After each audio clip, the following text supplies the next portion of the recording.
everybody, Mary here, and today I just wanted to do a really short video on kitchen storage.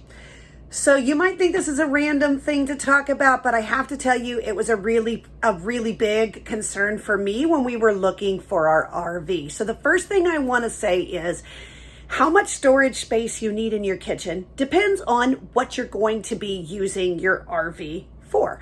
If you are a weekend camper and you use primarily paper plates, things like that, you cook outside, you may not need as much storage as those of us who are living full time. But I can tell you, when I went and started looking at RVs, I was amazed at the lack of kitchen storage space.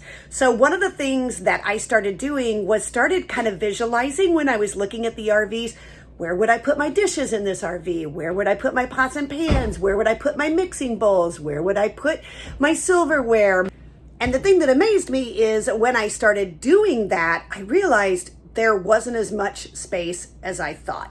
In fact, we feel like we purchased the RV with some of the largest amount of kitchen storage space that was available. And even still, we're finding now that we're full time and been in this a while, that the space is not as huge as we had thought. So, couple of tips that I want to share with you. Number one, please really look at your kitchen and see what space is available. I mean, I've been in RVs before where what you see right here, this little cabinet above my head and the pantry to the right, was the only space available except for a couple of drawers for you to put everything you need. That's not enough. I can't even imagine that would be enough even for weekend camping, okay? But we actually chose to go with this model, which has all of this storage you see up above. There's cabinet space below.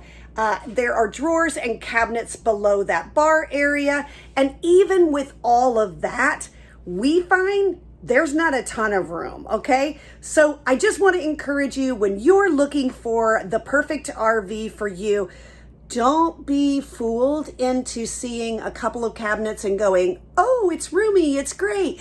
I really want you to think about what would you put in each of those spaces, and is it really going to be enough for what you need this RV to do for you? The other thing is the pantry. When we got this pantry, we thought, wow, that thing is huge. It's floor to ceiling. It's great.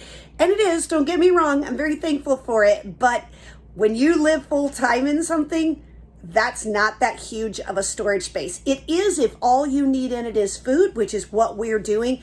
But if you're wanting to combo that pantry as a place to store dishes and things of that nature too, you're probably going to be a little disappointed. So, in my opinion, after about 3 months of living full time in this RV, kitchen storage space is an absolute must. So, that's my quick tip for the day. Have a great day. We're Hendrick Home on the Highway, and we will see you down the road.